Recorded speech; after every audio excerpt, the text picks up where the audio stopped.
Then truly on the world of lies shall come the destruction of the light. But they who get themselves good name shall be partakers in the promised reward in the fair abode of good thought, of master, and of right. Oh, if, O ye mortals, ye mark those commandments which master hath ordained of happiness and pain, the long punishment for the follower of the Druge, and blessings for the followers of the right, then hereafter shall it be well, okay? So you should do what is virtuous, not only because God will reward you for doing so, but because you will feel eternal happiness in doing so. When thou, O Master, in the beginning did create the individual and the individuality through thy spirit and powers of understanding, when thou did make life clothed with a body, when actions and teachings whereby one may exercise one's convictions at one's free will. Okay, so you see individual, free will. These are the core concepts here, okay? Never say you're being coerced. You always have the choice. You always have the choice to resist. Then lifts up his voice, the false speaker or the true speaker, he that knows or he that knows not, each according to his own heart and mind, passing from one to another, Armati confers with the spirit in whom there is wavering. Okay. Clear it is to the man of understanding as one who has realized it with thought. He upholds Asha together with good dominion by his word and deed. He will be, O Master, Ahara, the most helpful helper to thee, okay? So when we choose to follow Asha, we are doing God's work. When we, in our hearts, choose Asha, we, at that moment, change the world for the better. Okay? All right, so this sounds a bit complicated and a bit abstract. And honestly, he was speaking to people at that time, okay? So what does he really, really mean? And how can we understand what he's really saying? Well, the argument I want to make to you today is that all prophets are the same. They're all divinely inspired. They're all speaking a certain truth. So by understanding other prophets of that region, of that culture, we gain insight into the true thinking of Zarathustra.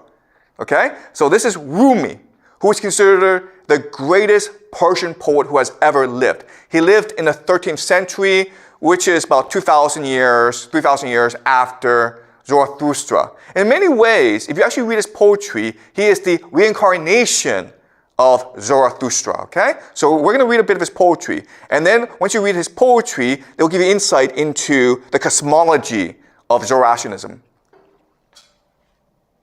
All right. I see so deeply with myself. I so see deeply with myself, not needing my eyes, I can see everything clearly. Why would I want to bother my eyes again now that I see the world through his eyes, okay? Through the eyes of Asha, through the eyes of the monad, through Ahura Mazda, okay? That's how you should be seeing, okay? In other words, you should be seeing the world through your imagination. You can imagine a better world. If you imagine a better world, you can create a better world. So don't be fooled by the material world around us. It's all fake. It's all an illusion. Not Christian or Jew or Muslim, not Hindu, Buddhist, Sufi or Zen. Not any religion or cultural system. I'm not from the East or the West, not out of the ocean or up from the ground, not natural or ethereal, not composed of elements at all. I do not exist, am not an entity in this world or in the next, do not descend from Adam and Eve or any origin story. My place is placeless, a trace of the traceless, neither body or soul. I belong to the beloved, have seen the two worlds as one, and that one called and know, first, last, outer, inner, only that breath, breathing human being, okay? Does that make sense to you? We're all part of God. That's our true nature. There's a divine spark in us. Don't be fooled by the material world, okay? And don't be fooled by labels. Christians, Buddhists, Jews, there's no difference. We're all children of God, okay? We're all the same.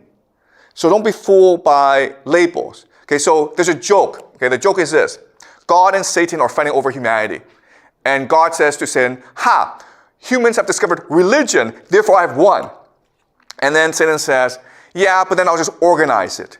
Okay? So the idea is that religion is great, okay? I'm a big supporter of religion, but organized religion is problematic because organized religion serves the interests of the priests who control the religion. Okay? And that's why there are these differences in these religions, in Buddhism, in Judaism, in Islam, in Christianity, because the people in charge need to differentiate the religion in order to exploit you, okay? In order to justify their existence. But at the end of the day, we're all connected to the divine, and all that matters is that connection. Okay, so all these differences is something that is artificially created to fool us. All right, all day I think about it, then at night I say it. Where did I come from, and what am I supposed to be doing? Okay, I have no idea. My soul is from elsewhere, I'm sure of that, and I intend to end up there.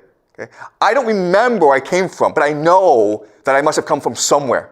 Okay, this drunkenness began in some other realm, some other tavern. When I get back around to that place, I'll be completely sober. Meanwhile, I'm like a bird from another continent sitting in its aviary. The day's coming when I fly off, but who is it now in my ear who hears my voice? Who says words within my mouth? Who looks out with my eyes? What is a soul? I cannot stop asking. If I could taste one sip for an answer, I could break out of this prison for drunks. I didn't come here of my own accord. I can't leave that way. Whoever brought me here will have to take me home, okay? This is beautiful, and it's also a rewriting of Plato's allegory of the cave, right? This is a prison for drunks. Here, we're all drunk. We're all blind from our true reality. This is a prison. When we return to the monad, to our master, then we'll see the truth for ourselves, okay? All right, so here's another poor prophet, Friedrich Nietzsche, okay? Friedrich Nietzsche is one of the three great German philosophers of the past 500 years. Immanuel Kant, Friedrich Hegel, and Friedrich Nietzsche. And Friedrich Nietzsche thus spoke Zarathustra. And he wrote in a very interesting way. He likes to take these long walks. He can walk for like hours and hours in the mountains. And then now and then he feels as though he's being seized, okay? A force has seized him and compels him to speak. And he believes this person is Zarathustra, okay? So he wrote a book, and it's just a recollection of all the moments when he was seized by Zarathustra and forced to speak his words, all right? And when we actually read what Nietzsche writes, you will see that it's actually pretty similar to what Zarathustra himself promoted during his time. Of course, Nietzsche is promoting it in a more modern contemporary lens. Okay, so if Zarathustra were to come back, he would basically be Nietzsche. Okay, so in many ways, Nietzsche and Rumi are reincarnations of Zarathustra. They're all trying to speak a divine truth to humanity. All right, so this is the prologue, the first page of Thus Spake Zarathustra. Okay, and what you will notice, okay. Look for this. What you will notice is that this is exactly like the allegory of the cave, okay? All right. When Zarathustra was 30 years old, he left his home and the lake of his home and went into the mountains. There he enjoyed his spirit in his solitude, and for 10 years did not wear of it. But at last his heart changed, and rising one morning with a rosy dawn, he went before the sun and spake thus unto it. Thou great star, what would thy happiness be if thou had not those for whom thou shinest? For 10 years hast thou climbed hither unto my cave. Thou would have weather of thy light and of the journey, had it not been for me, mine eagle and my serpent. But we awaited thee every morning, took from thee thine overflow, and blessed thee for it. Lo, I am weary of my wisdom, like the bee that hath gathered too much honey. I need hands outstretched to take it. I would fain bestow and distribute until the wise have once more become joyous in the folly, and the poor happy in their riches. Therefore must I descend into the deep, as thou dost in the evening, when thou go behind the sea, and give light also the netherworld, thou exuberant star. Like thee must I go down, as men say, to whom I shall descend. Okay? So Zarathustra has hid himself in the cave, and inside the cave, in solitude, he has discovered Asha. He has discovered the secrets of the universe, and he's discovered that this is not enough. I must now go shine the light on everyone. Otherwise, I can never achieve Asha fully. Okay? So it's exactly like the allegory of the cave, where the prisoner, he escapes into the light, and he's happy until he realizes that you can't be happy alone. You have to share this happiness with everyone else. Okay? So it's exactly like the allegory of the cave. All right, let's continue. Though implantest thy highest aim to the heart of those passions, then became thy virtues and joys. And though thou wert of the race of the hot-tempered, or the voluptuous, or the fanatical, or the vindictive, all thy passions in the end become virtues, and all thy devils angels. Once had those wild dogs in thy cellar, but they change at last into birds and charming songstresses. Out of thy poisons breed thou balsam for thyself, thy cow affliction milk so. Thou drinketh thou the sweet milk of her udder. And nothing evil grow in thee any longer, unless it be the evil that grow out of the conflict of thy virtues. My brother, if thou be fortunate, then wilt thou have one virtue and no more. Thus goes thou easier over the bridge. Illustrious is to have many virtues, but a hard lot. And many a one have gone into the wilderness and killed himself, because he was aware of being the battle and battlefield of virtues. Okay, the question then is, if our master is wisdom, why do we live in a world of hate, of evil, of sin? And the answer is, because virtue must come from vice. Good can only come from evil. Okay? To live in good forever is to live in ignorance. Okay? We are born in the drush so that we may discover Asha. From our struggles, we will discover what truly good is. And that's a gift that God has given us. To grow, to live in a time of evil so that we ourselves may create good for humanity. Okay? That's the central message of this. Without vice, there can be no virtue. And to have one virtue itself is not enough. You must be constantly in a battle to create more and more virtue. Okay? So if you are a man of sin or a woman of evil, be thankful, because now is your opportunity to be a star, a sun that through transformation of oneself can brighten the world, okay? And when you do that, you transform the world. And then after you do that, your next battle is to go and transform someone else, or to look deeper and discover the evil in you, okay? So don't worry about the world itself. Just worry about you yourself, because within yourself is a universe of evil that can be transformed into a universe of good. So one really important thing I have to say is that this is not Buddhism, okay? The structure and the framework are very similar, but what Zoroastrianism fundamentally says is that compassion is not enough, okay? You have to act, because justice is about action. If you see injustice, you must speak out. You can't be like, oh, I'm indifferent because I'm compassionate. Okay? That's not enough. You have to act out. And that's why people who believe in this religion were so creative, okay? Because they believe in action. Being indifferent is simply it's basically being complicit in the system, all right? All right. Ye tell me, life is hard to bear. But for what purpose shall you have your pride in the morning and your resignation in the evening? Life is hard to bear, but don't affect to be so delicate. We are all of us fine sumpter asses and she asses, okay? What we have in common with a rosebud, which trembleth because a drop of dew hath formed upon it. It is true that we love life, not because we are wont to live, but because we are wont to love. Love is Asha, right? We always want to achieve Asha. There is always some madness in love, but there's always also some method in madness. And to me also, who appreciate life, the butterflies and soap bubbles and whatever is like them amongst us, seem most to enjoy happiness. To see those light, foolish, pretty, lively little sprites flit about, that moves Zarathustra to tears and songs. I should only believe in a God that would know how to dance. And when I saw my devil, I found him serious, thorough, profound, solemn. He was a spirit of gravity. Through him, all things fail.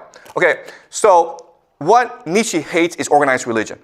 Because organized religion, it is very serious, very somber. It basically wants to enslave us, right? It's like, don't do anything bad, don't drink, don't smoke, don't have sex, or you'll burn in hell, okay? That's very serious. And what Zarathustra and what Nietzsche is saying is that that's not what Asha is, man. Asha is to recognize that the world is beautiful, that our master is all merciful, all forgiving, all love, all compassion. And you must delight in the world because that's why he created us, okay?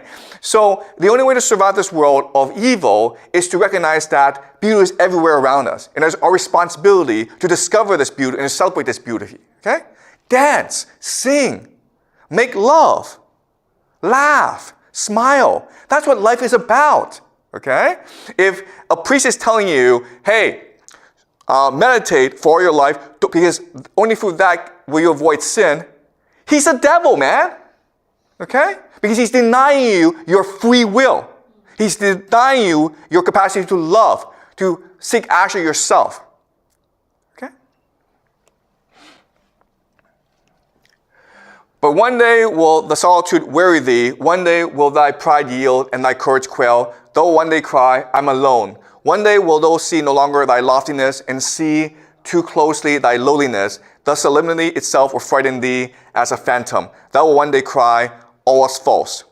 So life is a constant struggle, okay, between hope and tragedy. There are some days when you will be very hopeful, but then some days when you'll be very depressed. That's just the process of life. And that's just a process of wisdom, okay? To seek wisdom, you always have to constantly destroy yourself. You have to destroy the world around you.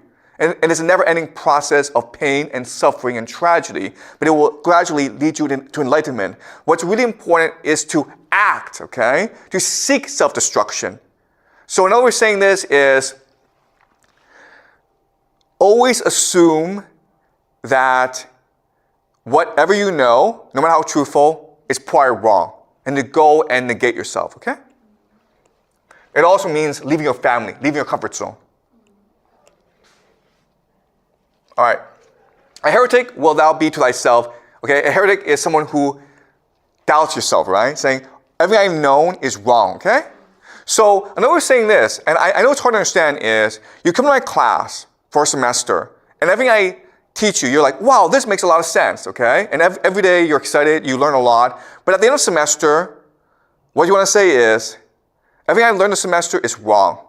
So I'm going to learn for myself. I'm going to negate everything I've learned and believe everything I've learned is deceitful so that I can rebuild my own knowledge. And through that process, will you actually achieve enlightenment, okay? The truth is, it has to be to you. There can be no truth for everyone. The truth has to be for you, and you must fight for it every day, okay? Ready must thou be to burn thyself in thy own flame, okay? You must destroy yourself. How could thou become new if thou have not first become ashes? Do you understand? To live is to die. If you really want to understand, you must first destroy everything that you think you understand in order to build a new understanding. Though lonesome one, though go the way of the creating one, a God will thou create for thyself out of the seven devils. Though lonesome one, thou goes the way of the loving one. Thou loves thyself, and on account despise thou thyself, as only the loving one despise. To create desire the loving one because he despise. What know he of love who have not been obliged to despise just what he loved? Okay, this is a really hard concept to understand, but in the Buddhist tradition, it's like, avoid anger. No. Embrace your anger. Embrace your hate. Because hate and love go together. Anger and calm go together, okay? So by going to one extreme, you can now embrace the other extreme. And your life is a constant struggle between these two different extremes. When you negate yourself, when you move into nothingness, you can only move into ignorance and slavery. Okay, does that make sense? You are born with two natures. You must let these two natures fight, okay? All right. When Zarathustra had spoken these words, he paused like one who had not said his last word, and long did he balance the staff doubtfully in his hand. At least he spoke thus, and his voice had changed. I now go alone, my disciples. Ye also now go away, and alone, so will I have it. Verily I advise you, depart from me and guard yourselves against Zarathustra. And better still, be ashamed of him. Perhaps he have deceived you. The man of knowledge must be able not only to love his enemies, but also hate his friends. Okay? You want true knowledge? You can learn from me, but at the end, we must leave each other. And you must say, he's now my enemy. I must now destroy him. If I really want to be myself, I need to destroy my teachers in order to discover my true self. Okay? And as you can imagine, most people don't want to do this. Most people just want to cling to their mother, want to cling to the teacher. But you can never achieve true Asha if you do this. Okay? Ye love your virtue as a mother loved her child, but when did one hear of a mother wanting to be paid for her love? It is your dearest self, your virtue. The ring's thirst is in you. To reach itself again, struggle every ring and to turn itself. And like the star that go out, so is every work of your virtue. Ever is its light on its way and traveling. And when will it cease to be on its way? Thus is the light of your virtue still on its way, even when its work is done. Be it forgotten and dead, still its ray of light live and travel, okay? So when we die, our bodies decompose. But what's still left is our virtue. Okay? That's who we are, our virtue. All that good we've done in the world. All the knowledge, all the enlightenment, all the emotions that we've generated, okay? That will be eternal. And so we must embrace this nature and become virtue itself, okay? Being human is to be first and foremost virtuous, to seek Asha. For this is the truth. I've departed from the house of the scholars, and the door have I also slammed behind me. Too long did my soul sit hungry at their table. Not like them have I got the knack of investigating as a knack of nut cracking. Freedom do I love and the air over fresh soil. Rather would I sleep on ox skins than on their honors and dignities. I am too hot and scorched with thine own thought. Often is it ready to take away my breath. Then have I to go into the open air and away from all dusty rooms. But they sit cool in the cool shade. They want everything to be merely spectators, and they avoid sitting where the sun burns on the steps. Like those who stand in the street and gape at the passers-by, thus do they also wait and gape at the thoughts which others have thought, okay? So this is a radical idea, but it's very true.